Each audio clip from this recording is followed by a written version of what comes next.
warahmatullahi wabarakatuh. Kembali lagi di TOP, The Osmada Podcast, merangkai cerita tanpa batas kata. Perkenalkan, saya Ledina Riza Firnandia yang akan memandu bincang-bincang kita selama beberapa menit ke depan. Pada episode ke-7 kita kali ini, kita akan mengulas mengenai salah satu alumni berprestasi dari Mandua Kediri. Beliau pernah menjabat menjadi ketua OSIS dan sekarang beliau bersekolah di Universitas Pertahanan Bogor, Jawa Barat. Keren sekali bukan? Pastinya teman-teman sobat TOP ini kepo siapa sih bintang tamu kita pada episode kali ini? Langsung saja kita sambut, ini dia Kak Awan. Selamat pagi Kak Awan. Selamat pagi. Alhamdulillah hari ini sehat ya Kak ya? Alhamdulillah sehat. Pada episode kali ini Kak Awan akan menjelaskan mengenai proses dan pengalaman Kak Awan selama sekolah di Unhan. Mungkin sebelumnya bisa perkenalan dulu Kak, supaya Sobat TOP di sana bisa lebih mengenal lagi Kak Awan. Siap, bismillahirrahmanirrahim. Jadi nama lengkap saya ini Muhammad Ibnu Alwan. Jadi kalau di sini saya biasa dipanggil Alwan oleh teman-teman saya dahulu. Kemudian untuk di Unhan, saya sama teman-teman tuh dipanggilnya Ibnu. Nah, Kak Ibnu. Jadi saya ini berasal dari keluarga yang kurang mampu kebetulan. Nah, ayah saya penjahit, kemudian ibu saya ibu rumah tangga biasa. Nah, terus juga saya di sini dulu di kelas MIPA 3. Oh, MIPA 3. Iya. Berarti nggak harus MIPA 1 dong Kak kalau sekolah di Unhan gitu. Nah, ini saya termasuk salah satu orang yang tertarik dengan proses perjuangan Kakak selama di sekolah di Unhan. Akhirnya bisa sekolah di sana seperti itu. Nah, bekal apa yang disiapkan Kak Awan ini akhirnya bisa menembus Unhan Kak? Untuk bekal saya kira banyak ya. Jadi mulai dari fisik yang prima, mungkin dari kesehatan luar maupun dalam, kesehatan mental, kemudian kondisi dari pengetahuan selama 3 tahun dididik di sekolah tingkat masing-masing, tingkat SMA masing-masing. Kemudian selain itu ada juga kemampuan bernalar yaitu IQ. Nah, kemudian juga pengetahuan tentang ideologi seperti itu. Iya, itu yang harus dipersiapkan bekalnya. Nah, untuk persiapan Kak Awan awal nih, Kak Awan sudah mulai pandangan kalau mau ke Unhan itu sejak kapan Kak? Kalau pandangannya saya waktu itu karena mungkin angkatan pertama, jadi awalnya tidak memiliki pandangan ke Unhan. Jadi ketika ada iklan atau promosi di sosmed seperti Instagram ataupun sosmed yang lain tuh, saya langsung tertarik, kayak sepertinya ini menarik gitu. Jadi pendidikan untuk menjadi mengabdi kepada negara dengan beasiswa yang penuh. Nah, jadi saya kira di situ saya mulai tertarik. Terutama dengan beasiswa itu pastinya bisa membantu orang tua, dan lulusan Unhan sendiri ini langsung jadi perwira gitu ya Kak? Iya, jadi dari informasi yang saya dapat kemarin itu lulusan Unhan itu dipersiapkan untuk menjadi perwira-perwira di TNI.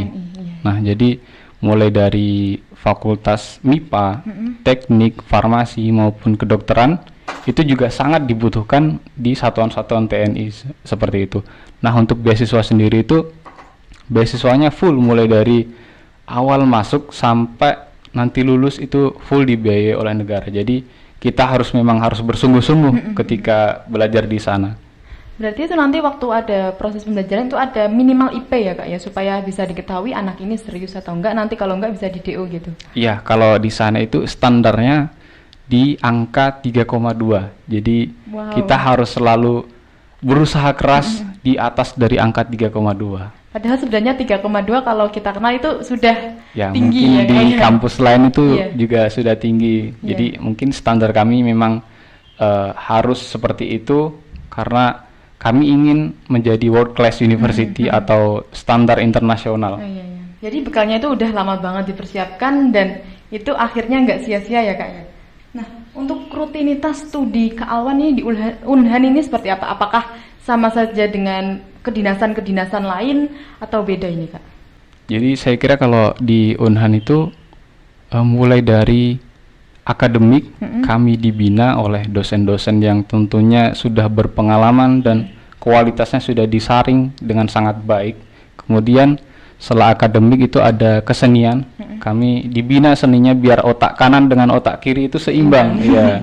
Jadi ada di sana kolintang, terus kolintang itu alat musik ya. Kemudian drum band, kemudian ada juga orkestra. Nah, untuk ada juga band. Nah, untuk yang lainnya itu seperti pencak silat. Itu merupakan wajib di sana, kami menggunakan pencak silat merpati putih. Ya, kemudian ada lagi seperti olahraga kayak volley, terus sepak bola, basket ya, badminton. Seperti untuk itu. Kak Awan sendiri ini ikut ekstra apa Kak di Unhan sana? Kalau saya ikutnya di drum band. Drum band. Nah, itu sangat seru. Jadi saya di sana memegang trompet. Harus butuh konsentrasi dan nafas dan fisik yang bagus di perutnya. Iya. Nah, pengalaman studi Kak Awan di Unhan ini gimana Kak? Pastinya beda dong. Ya, kalau pengalaman studi saya kira sangat sangat berkesan. Jadi mulai dari awal masuk itu kan, setelah saya dinyatakan lolos, nah saya di situ mulai pendidikan dasar militer di Akademi Militer Magelang. Jadi di sana saya dibekali ilmu-ilmu kemiliteran dasar. Nah, setelah itu selesai, langsung kembali ke kampus yang disebut Kampus Bela Negara di Sentul sana di Bogor. Itu mulai pendidikan mulai dari semester 1, semester 2, dan kebetulan saya mengambil di program studi fisika. Seperti itu. Berarti ini harus imbang ya, kayak antara fisik, akademik dan seni gitu. Harus dituntut menjadi sempurna gitu ya. Ya, insya Allah targetnya sih dari pimpinan kami untuk menjadikan generasi mendatang dengan prajurit tempur yang memiliki mendekati lah manusia yang sempurna. Jadi mulai dari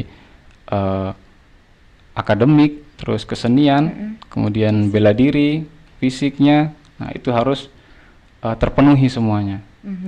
Untuk latihan kayak fisik itu Kak, itu sudah ada waktu Kakak di awal itu, atau sekarang waktu kuliah itu juga ada jadwal latihan fisik yang rutin gitu? Jadi kalau di kami itu mulai dari awal itu kan sudah dijadwalkan. Jadi mulai setelah selesai semester itu ujian semester, jadi Garjas namanya. Jadi kami di situ di pengambilan nilai untuk seperti sateran, terus lari, berenang juga, terus pull up, sit up. Nah, seperti itu. Untuk larinya ini sama seperti yang tes polisi atau TNI yang lainnya, seperti yang lari 12 menit gitu ya? Jadi standarnya sama. Saya kira standarnya sama dengan TNI. Tapi untuk tiap hari ini, untuk latihan fisiknya kan pasti ada target-targetnya gitu Kak? Iya. Jadi targetnya adalah mendekati nilai di atas nilai C. Jadi harus ada nilai B sama A. Jadi yang nilai A itu sangat bagus sekali. Untuk standar nilai B-nya ini apakah sama seperti sekolah sekitar 80-an atau gimana Kak? Kalau di standar Garjas itu beda-beda nilainya, tergantung usia. Ya, jadi nanti kalian bisa lihat entah di Google atau di satuan-satuan TNI, nilai untuk usia segini berapa nilai A-nya, berapa nilai B-nya. Kesan menjadi lulusan MAN yang mampu menembus sekolah kedinasan menurut Kak Awan ini gimana? Nah, bahkan sekarang ini ya Kak ya, Kak Awan masih menjadi bincang-bincang guru bahwa pernah loh lulusan MAN 2 Kediri itu bisa menembus Unhan gitu. Ya, memang saya juga sangat beruntung. Jadi mulai dari awal sampai saya dinyatakan lolos itu alhamdulillah lancar. Mungkin kendalanya di sedikit-sedikit lah. Tapi kalau kesannya itu saya di sini sangat terbantu sekali. Jadi ditempa mulai dari akademiknya di kelas maupun di ekstrakurikuler dengan pembina-pembina maupun teman-teman yang sangat terbaik. Jadi saya di sana mendapatkan banyak hal yang menjadi bekal saya untuk di kehidupan selanjutnya. Nah, seperti itu. Tentunya tadi mungkin MAN 2 Kediri yang dulu Kak Awan pernah tahu dan sekarang waktu datang kembali ini pasti suasananya beda. Nah, pendapat Kak Awan tentang perkembangan MAN 2 Kediri yang sekarang itu gimana? Dan perlu Kakak tahu bahwa kemarin SNBP kita alhamdulillah MAN 2 Kediri sudah lolos 37 ini. Oh, Kak. alhamdulillah ya. Iya, iya. Menurut Kakak ini gimana perkembangannya? Oh, perkembangannya saya kira sangat pesat ya. Jadi mulai dari saya kan lulus di tahun 2020, waktu itu Berarti COVID-nya. 3 tahun yang lalu, Kak. Ya, terus di situ kan infrastruktur saya kira sangat sangat bagus ya yang sekarang ini. Jadi mulai dibenahin dari depan sampai belakang itu sangat beda lah dari yang dulu gitu. Iya. Ini juga MAN 2 Kediri ini termasuk madrasah yang adiwiyata nasional ini, Iya. Kak, mendapat akreditasi A seperti itu.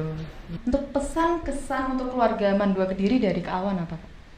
Kalau pesan saya sih semoga selalu ditingkatkan ya, mulai dari SDM-nya, terus sistemnya, ya sistem yang seperti sistem pembinaan mulai dari kelas 10 sampai dengan kelas 12 itu harus terfokus. Jadi siswanya berminat dengan apa aja, terus misalkan fokusnya ke kedinasan atau fokusnya ke universitas-universitas yang baik di wilayah Jawa Timur, Jawa Barat maupun Jawa Tengah maupun di luar Pulau Jawa itu harus mulai dipetakan. Jadi kalau bisa bimbingannya mulai dari fisik, terus akademik tuh juga mulai dari sekarang, mulai dari kelas 10, nah seperti itu.